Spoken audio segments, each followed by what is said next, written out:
Silicon city ಬೆಂಗಳೂರಿನಲ್ಲಿ ವರುಣನ ಆರ್ಭಟಕ್ಕೆ ಜನಜೀವನ ಸಂಪೂರ್ಣ ಅಸ್ತವ್ಯಸ್ತಗೊಂಡಿದೆ.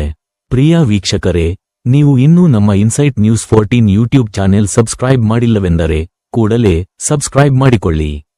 ಸಿಲಿಕಾನ್ ಸಿಟಿಯಲ್ಲಿ ವರುಣನ ಅಬ್ಬರಕ್ಕೆ ಭೀಕರ ದುರಂತವೊಂದು ಸಂಭವಿಸಿದೆ. ಹೌದು, ಬೆಂಗಳೂರಿನ ಶಿವಾಜಿನಗರದಲ್ಲಿರುವ ಪ್ರಸಿದ್ಧ ಬೌರಿಂಗ್ ಮತ್ತು ಲೇಡಿ ಕರ್ಜನ್ ಆಸ್ಪತ್ರೆಯ ಗೋಡೆ ಕುಸಿದು ಬಿದ್ದಿದೆ. ನಗರದಲ್ಲಿ ಸುರಿದ ಭಾರಿ ಮಳೆ ಮತ್ತು ಬಿರುಗಾಳಿಯ ಅಬ್ಬರಕ್ಕೆ ಆಸ್ಪತ್ರೆಯ ಹಳೆಯ ಗೋಡೆ ನೆಲಸಮವಾಗಿದ್ದು, ಈ ದುರ್ಘಟನೆಯಲ್ಲಿ 3 ಅಮಾಯಕ ಮಕ್ಕಳು ಸೇರಿದಂತೆ ಒಟ್ಟು 8 ಮಂದಿ ದುರ್ಮರಣಕ್ಕೀಡಾಗಿದ್ದಾರೆ. ಸಾವಿನ ಸಂಖ್ಯೆ ಇನ್ನೂ ಹೆಚ್ಚಾಗುವ ಆತಂಕ ಎದುರಾಗಿದೆ. ಘಟನೆ ನಡೆದ ಬೆನ್ನಲ್ಲೇ ಸ್ಥಳದಲ್ಲಿ ಸಂತ್ರಸ್ತರ ಆಕ್ರಂದನ ಮುಗಿಲು ಮುಟ್ಟಿದೆ. ವಿಷಯ ತಿಳಿಯುತ್ತಿದ್ದಂತೆಯೇ ಮುಖ್ಯಮಂತ್ರಿಗಳು, ಉಪಮುಖ್ಯಮಂತ್ರಿಗಳು ಹಾಗೂ ಸಚಿವ ಜಮೀರ್ ಅಹಮದ್ ಅವರು ಸ್ಥಳಕ್ಕೆ ಭೇಟಿ ನೀಡಿ ಪರಿಶೀಲನೆ ನಡೆಸಿದ್ದಾರೆ. ಮೃತರ ಕುಟುಂಬಕ್ಕೆ ಸಾಂತ್ವನ ಹೇಳಿರುವ ಸರ್ಕಾರ ಪರಿಹಾರದ ಭರವಸೆಯನ್ನು ನೀಡಿದೆ. ಬೌರಿಂಗ್ ಮತ್ತು ಲೇಡಿ ಕರ್ಜನ್ ಆಸ್ಪತ್ರೆ, ಶಿವಾಜಿನಗರ. ಸತತವಾಗಿ ಸುರಿಯುತ್ತಿರುವ ಭಾರೀ ಮಳೆ ಮತ್ತು ಬಿರುಗಾಳಿ, ಗೋಡೆ ಕುಸಿತದಿಂದ 8 ಜನರ ಸಾವು. ಸಿಎಂ, ಡಿಸಿಎಂ ಮತ್ತು ಸಚಿವ ಜಮೀರ್ ಅಹಮದ್ ಅವರಿಂದ ಸ್ಥಳ ಪರಿಶೀಲನೆ.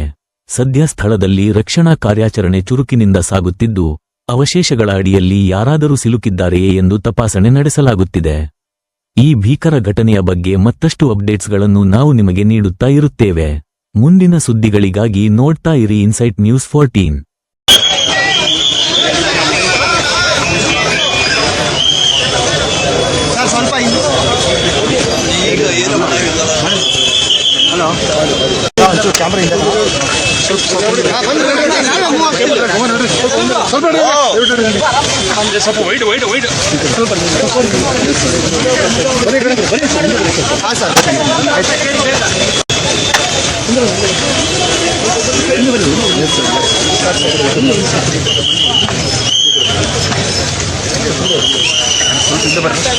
ಹಿಂದೆ ವೈಟ್ ಬನ್ನಿ, ಎಲ್ಲ ವೈಟ್ ಬನ್ನಿ,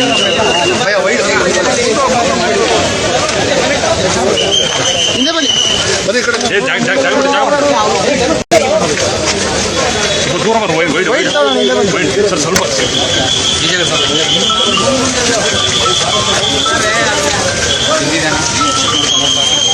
ಸ್ವಲ್ಪ